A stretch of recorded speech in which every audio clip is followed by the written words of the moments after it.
Putin started dreaming big in Eastern Europe, Moldova looked like an easy target. Small, strategic, and fraught with its own internal struggles, Moldova was to be a further stepping stone in Moscow's grand playbook, a quick victory after Ukraine, and a way to spread Russian power even further west. But today, as the war in Ukraine drags on, Russia isn't just failing to take Moldova, it's struggling to even maintain its grip on Transnistria, the breakaway region few outside the area have even heard of. Suddenly, Russia's backup plan for expansion has become a new headache for the Kremlin. And adding injury to insult, Russia may also be close to losing Transnistria for good. Let's take a closer look. Moldova is a tiny sliver of land squeezed between Ukraine and Romania. For decades, it's been one of Europe's poorest nations, struggling to find its place after the collapse of the Soviet Union, balancing between Moscow and Brussels and East and West. In the 1990s, Moldova watched as other newly independent states rebuilt, while they found themselves trapped by a frozen conflict. The eastern strip of land along the Dniester River, Transnistria, declared independence in 1990, and by 1992, Russian peacekeepers had arrived, cementing Moscow's leverage in the region. Ever since then, Transnistria has lived in a state of limbo. It has its own government, army, currency, and even its own flag. But internationally, it's recognized as part of Moldova. For Russia, Transnistria served as a pawn, a way to poke at Moldova, threaten the government, and preserve influence in a corner of Europe you were watching. Fast forward to 2022. As Russia's invasion of Ukraine began, Moldova braced itself.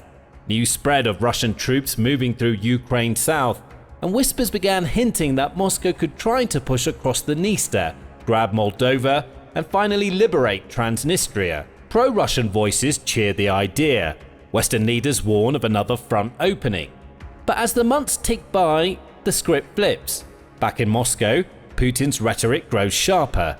In speeches, Moldova is painted as a lost brother, torn away by Western intrigue. Russian media roll out stories about oppressed Russian speakers, fascists in Chișinău, and the need to defend Transnistria from NATO expansion. The Soviet legacy still looms large for some. For Russian hardliners, losing Moldova would mean giving up a vital buffer, losing face, and seeing Western influence inch closer to Russia's border. Which is why the invasion of Ukraine looked like a precursor to a similar invasion of Moldova. In fact, satellite images showed Russian troops massing near the Ukrainian-Moldovan border. Meanwhile, Transnistria's leadership ramped up calls for Moscow's support. Western experts suggested that Russian forces could use the territory for a push towards Odessa or as an anchor for operations in southern Ukraine. News outlets speculated about a possible land bridge from Donbass to Transnistria. In those tense weeks, Moldova's government mobilizes, calls for EU and NATO support, and secures border crossing. But something else happens.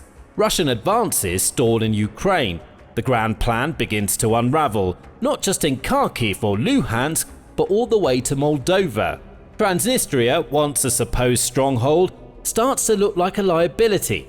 As Russian hopes of blitzing through Ukraine falter, Moldova sees an opening. Instead of panicking, its leaders act with rare clarity and pace.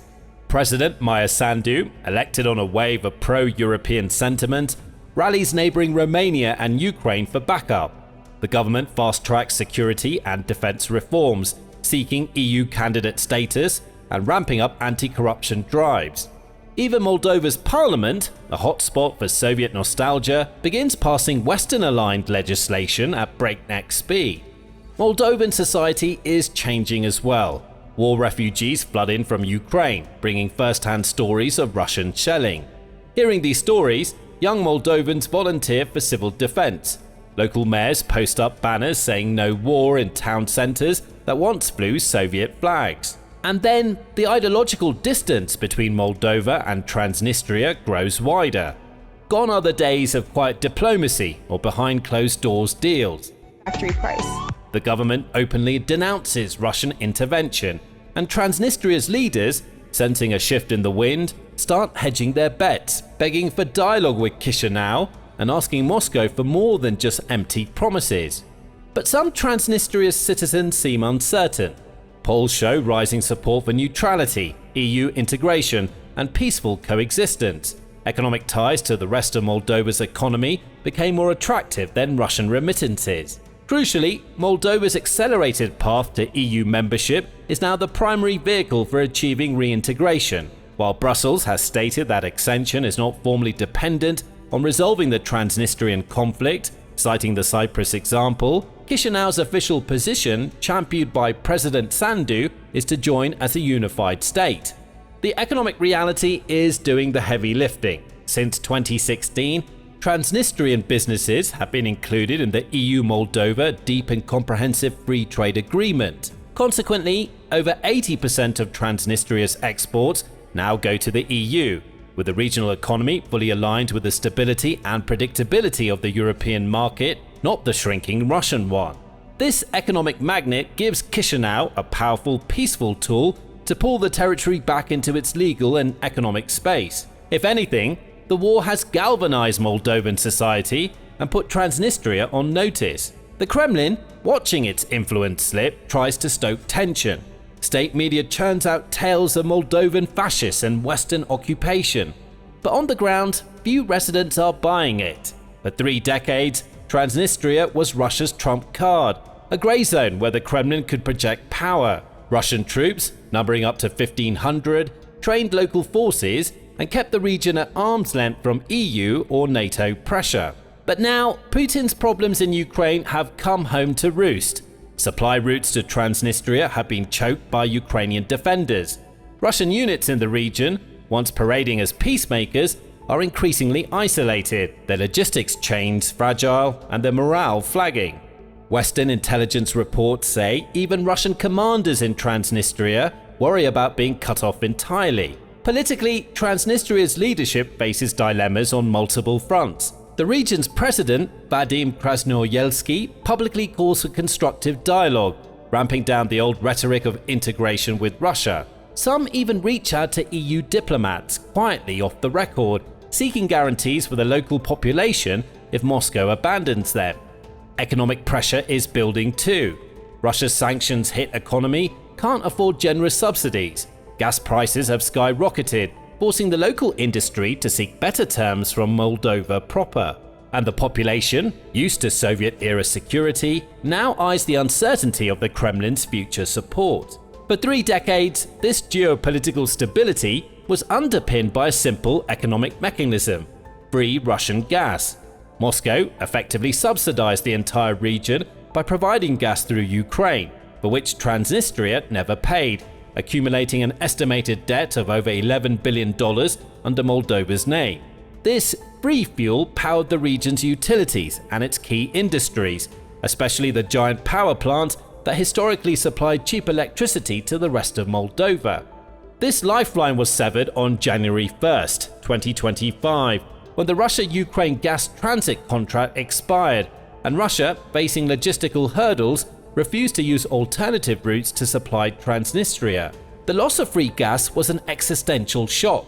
The region faced rolling blackouts and a severe heating crisis in winter, effectively forcing its industries, whose business models were predicated on this cheap fuel, to seek terms with Chișinău.